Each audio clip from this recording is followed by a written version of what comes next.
Para sa aking ama. Lumaki ako sa isang tahanang iisa lang ang magulang. Pero sa kabila ng lahat, sobra ang pasasalamat ko sa Diyos dahil binigyan niya ako ng dalawang lalaking lubos akong minahal, ang asawa ko, at ang aking dakilang ama. Noong nakaraang Setyembre, nawalan ng trabaho si Papa. Ramdam naming lahat ang hirap, mas gipit, mas mabigat ang bawat araw.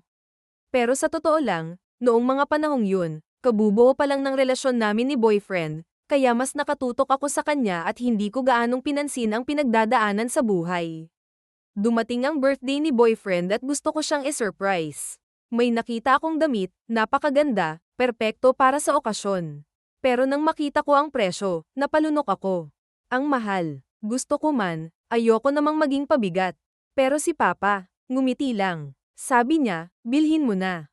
Para sa espesyal na araw mo yan. Sa simpleng sagot niya, ramdam ko ang suporta, kahit alam kong kapos kami. Hindi ko makakalimutan yun. Ang dumagdag pa sa pagiging espesyal sa damit na yun, doon na lumuhad si boyfriend sa harap ko, at nag-propose. Napaiyak ako, hindi lang dahil sa kanya, kundi dahil na din kay Papa. Dahil sa pagmamahal niya, naging bahagi siya ng isa sa pinakamahalagang araw ng buhay ko. At sa susunod na buwan, ikakasal na kami.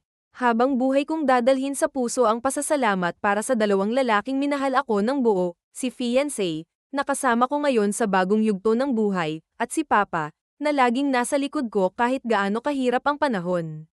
Salamat, Pa. Hindi ako magiging ako kung wala ka.